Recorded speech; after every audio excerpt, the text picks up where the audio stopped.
တီးပြောတာပါကွယ်ခက်တဲ့တန်လေမြတ်ချေဘယ်သူများကြားကဖြတ်တယ်ပြောပါခင်လေးရဲ့ခင်မနာတွေခွဲမြတ်တာရဲ့ပတ်ခါရဲ့သစ္စာခလတ်တွေချင်နာရာတွေခွဲ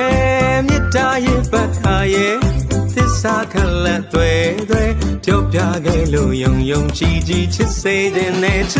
ခြင်းနဲ့မောင်ကိုချစ်ရင်ပြောပါလားကွယ်လိမ့်ပွေလိမ့်ရှက်တယ်လူ